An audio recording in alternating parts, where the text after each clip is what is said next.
Maka pada itu poin yang pertama adalah saudaraku, supaya kita bisa menembus batas, gali potensi kita. Jangan padamkan potensi kita. Jangan suruh berdoa. Ketemu belum bisa berdoa nih. Nah ini. Loh, berarti kalau makan nggak berdoa, bisa makan. Jadi jangan takut, kita harus menembus batas kemustahilan itu. Kita mesti belajar menggali potensi kita. Kita semua yang hadir pada sore hari ini memiliki potensi. Nanti bulan Juni saudara akan menyaksikan. Nanti bulan Mei ini belum, nanti mulai bulan Juni saudara akan menyaksikan apa yang saya sampaikan pada hari ini, menggali potensi yang ada. Iya. Nanti yang berbicara di sini bukan orang-orang yang udah hebat-hebat, tapi orang yang mau belajar dan dia bisa berbicara firman dengan luar biasa. Iya saudaraku, nanti kita akan mulai bulan Juni nanti.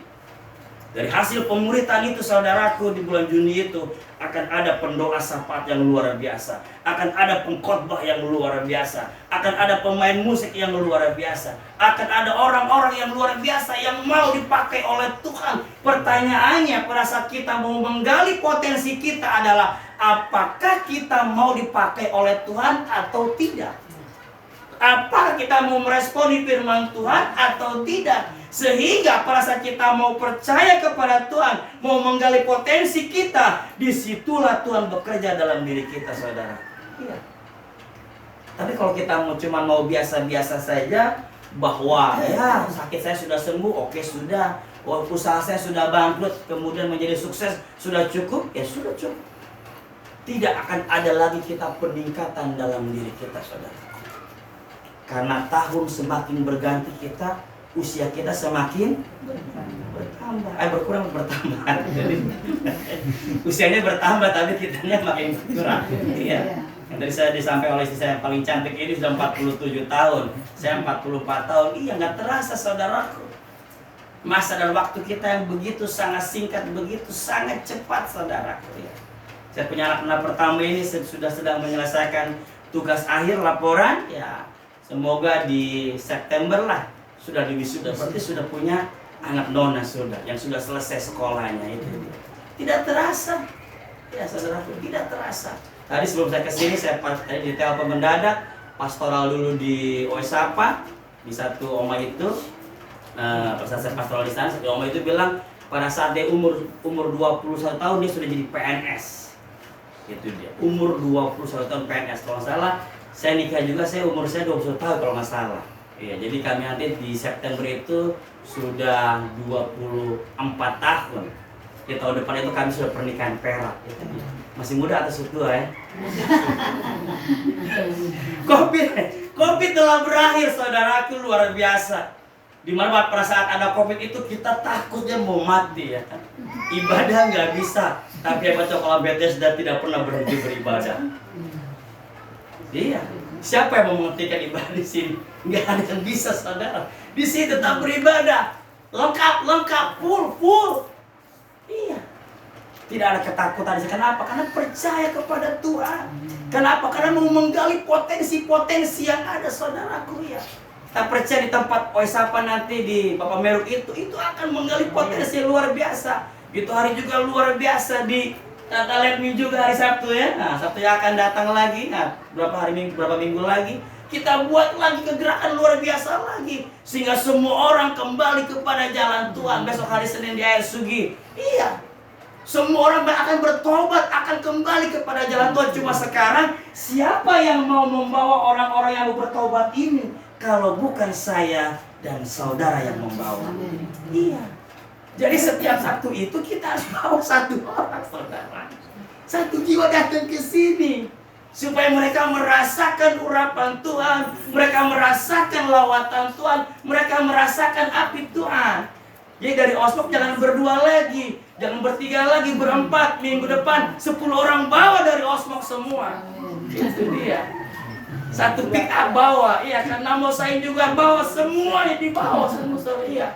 Sehingga pada akhirnya mereka merasakan, wow betul ya, di sini ada kuasa yang luar biasa. Kenapa? Karena kita mau menggali potensi. Gali saudara. Apa potensi saudara? Hanya saudara dan Tuhan yang tahu. Iya. Kayak seperti saya berbicara sampai pada ini. Pertama kita nggak tahu. Memang waktu saya masih di Islam itu saya pengajar. Saya seorang ustadz. belajar bahasa Arab, mengajarkan bahasa Arab, yes.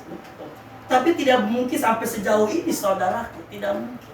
Ya, kalau tadi istri saya bersaksi, baru pertama kali bersaksi istri saya, baru mendengar itu ya. Karena kebanyakan saya itu dia, saudaraku.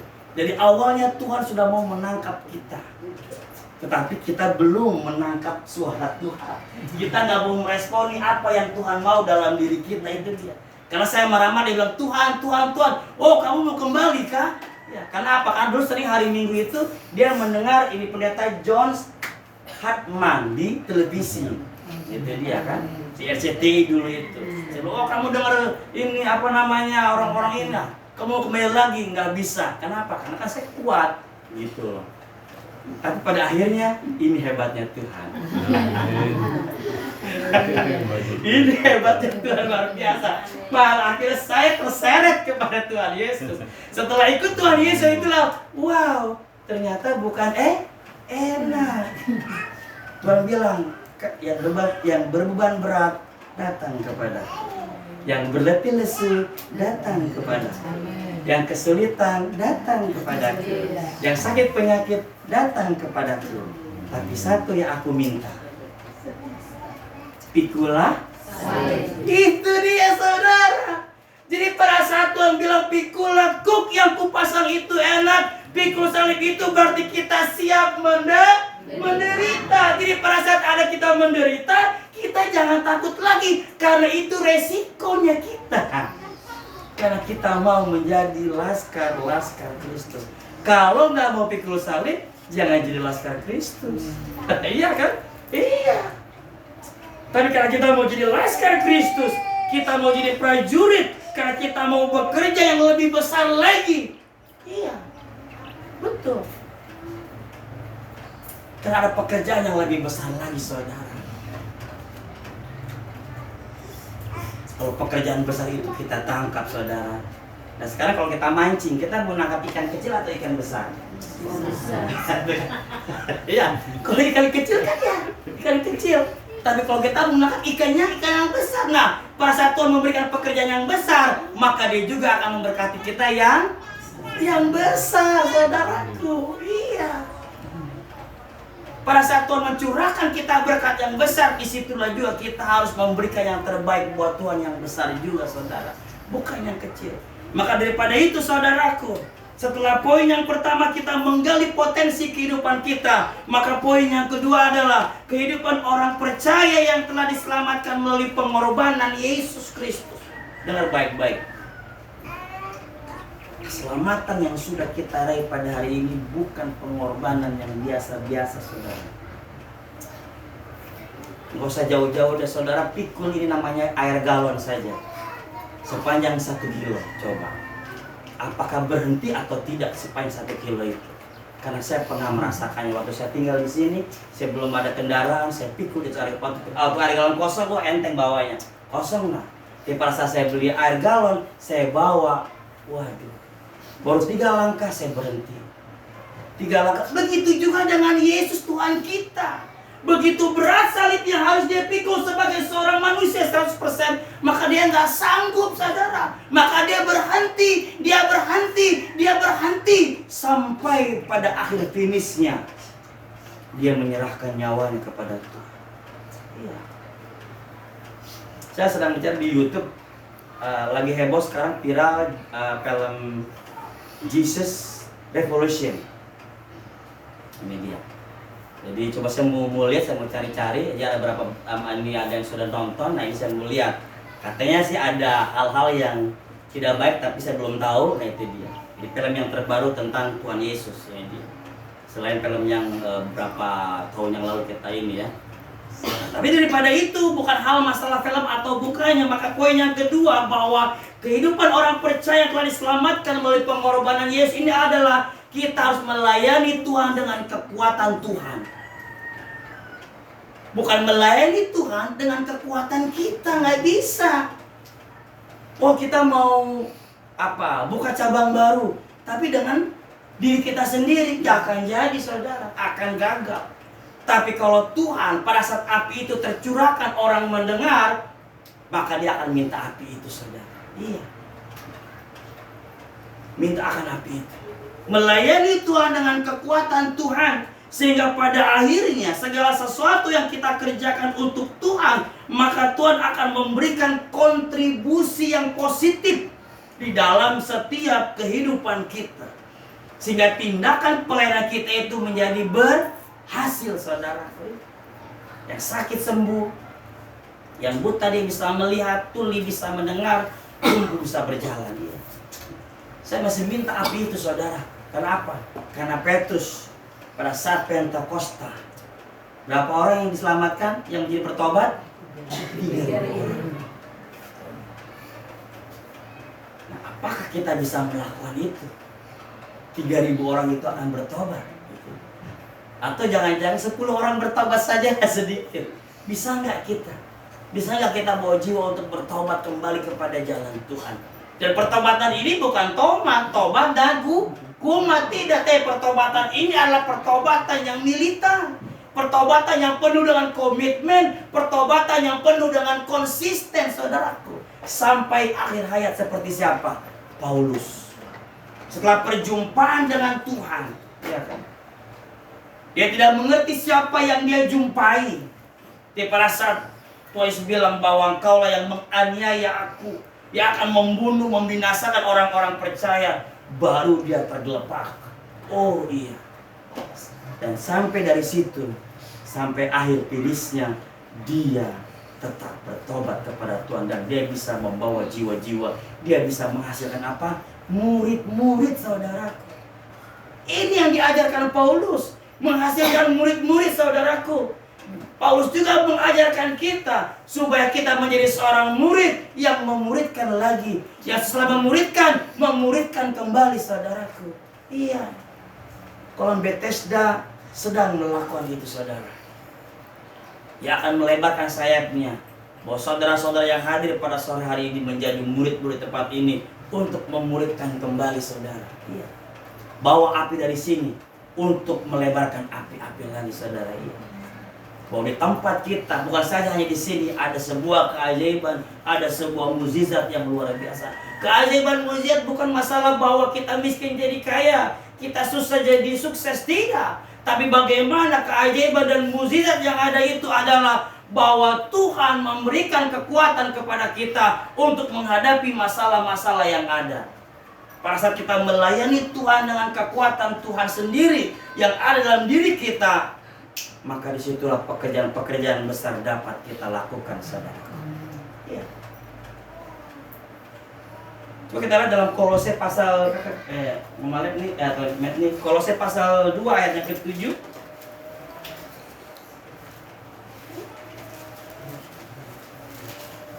Kolose pasal 2 ayat yang ke-7. Hendaklah kamu berakar di dalam Dia dan dibangun di atas Dia.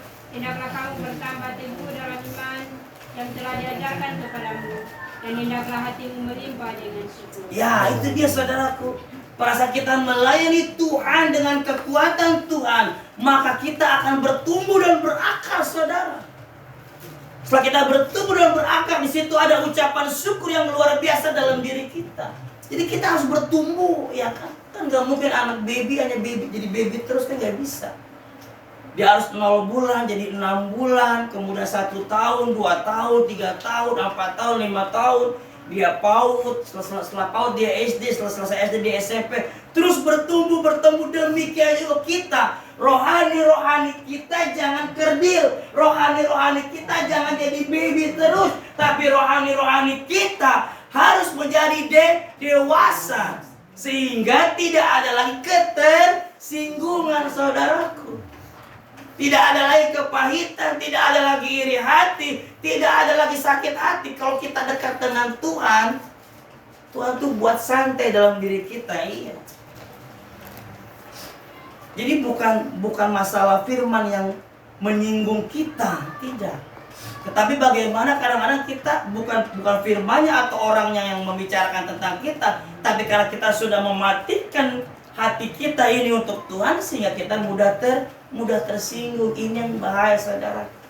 Apalagi pada saat mungkin orang-orang yang kita anggap masih kecil-kecil, belum bisa apa-apa, tapi dia sudah dibawa Tuhan luar biasa, sudah dipromosikan Tuhan luar biasa.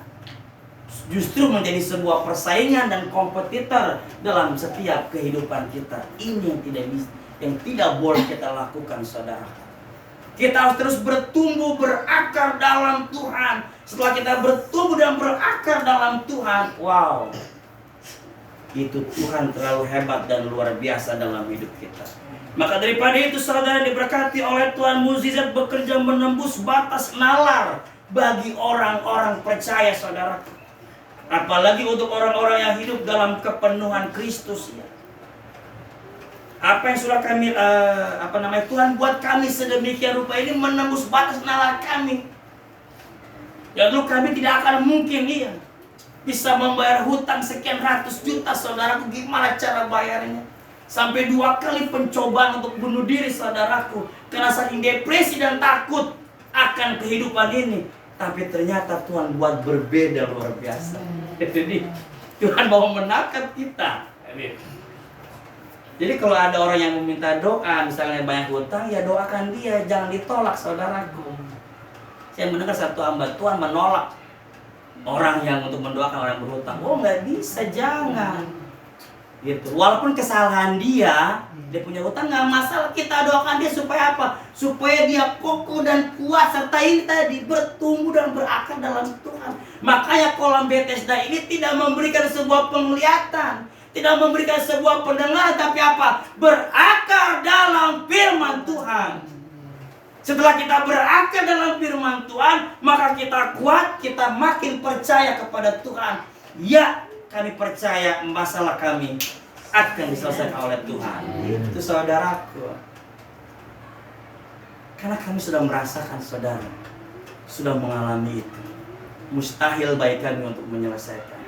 Hamba-hamba Tuhan yang luar biasa, dia bilang kepada, nggak mungkin itu Bapak Dede bisa menyelesaikan itu semua, nggak bisa. Jadi pada saat Tuhan, bukan saya menyelesaikan, bukan. Pada saat Tuhan yang menyelesaikan, mereka tercengang-cengang, saudara. Iya. Dan pada akhirnya, pada saat saya dibawa oleh Tuhan semakin meningkat, mereka juga semakin menghambat. Jadi semakin menghambat, semakin menghimpit. Kenapa? Kok bisa? Pak Dede kepala botak ini gitu loh, ya kan? Yang bajunya celana hampir semua tidak muat semua, mau dicari yang baru ya. Kita masih mikir siapa yang mau kasih celana baru, baju baru. Ya, saudara, itu dia. Betul, saudara. Luar biasa. Makan nggak banyak sedikit, tapi kadang ada sukacita. Perut naik terus, nggak pernah turun-turun. Iya, betul nggak? Tadi malam di pesta, ketemu dengan seseorang lah ya. Sebetulnya tadi malam itu saya mendekati dia, saya mau tanya dia sebetulnya. Saya mau tanya dia, betul Kak Bapak bilang bahwa Bapak tidak suka akan kesaksian saya? Ya, karena gara-gara dia ngomong gitu, saya ancur-mancur diomelin. Tapi dalam hati ini, maju nggak ya? Jangan deh, nggak usah. Saya bilang, saya nggak usah tanya deh. Ya. Tapi hati ini saya udah lihat dia depan itu, cuma saya pura-pura nggak lihat. Iya, saya udah tahu, oh ini orang, gitu kan. Sendirian lagi, oh ya ini. Tapi saya pura-pura nggak pura-pura nggak lihat aja, sudah biar aja deh.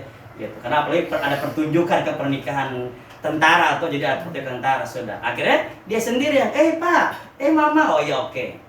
Gitu. Jadi pada saat mau makan itu saya mau tanya dia sebetulnya gitu. Apakah Bapak yang berkata begitu atau bukan? Itu dia. Tapi saya bilang, tidak usah. Saya bilang biarkan saja. Nanti Tuhan yang akan membongkar.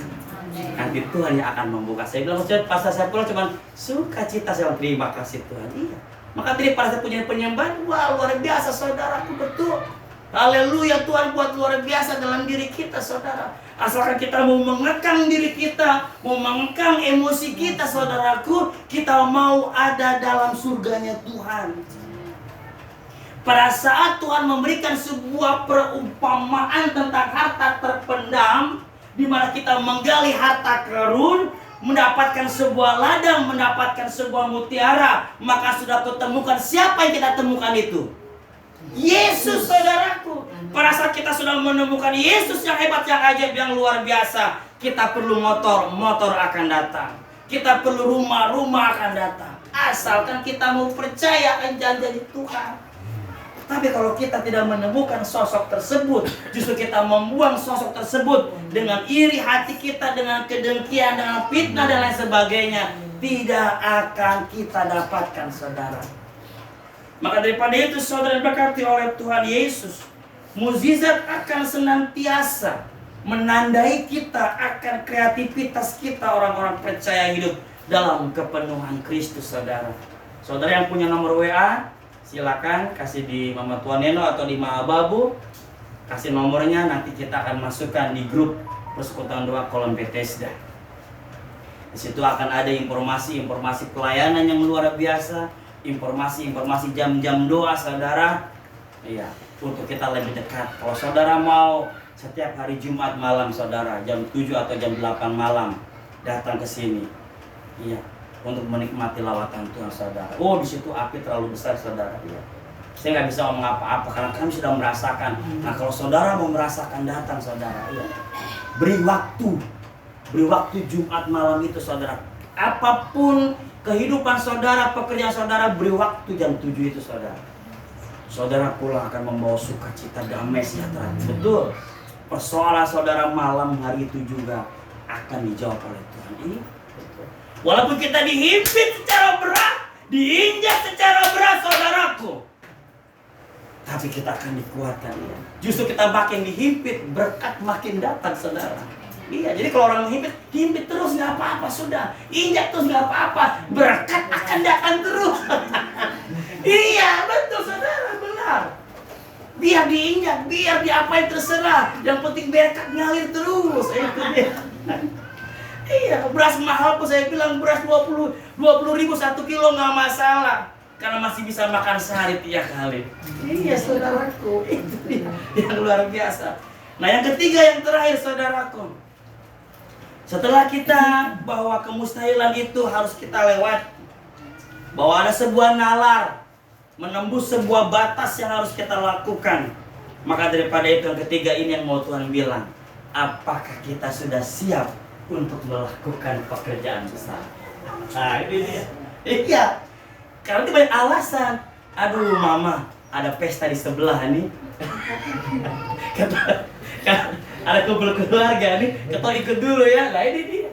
Ada aja alasan diri kita. Yang ketiga ini Tuhan mau, apakah kita siap untuk melakukan pekerjaan besar, saudara? Karena Tuhan poin yang pertama memberikan talenta yang luar biasa.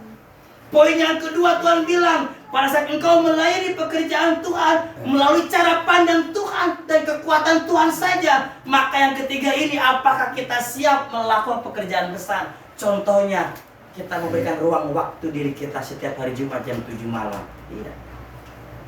Saya kalau hari Jumat itu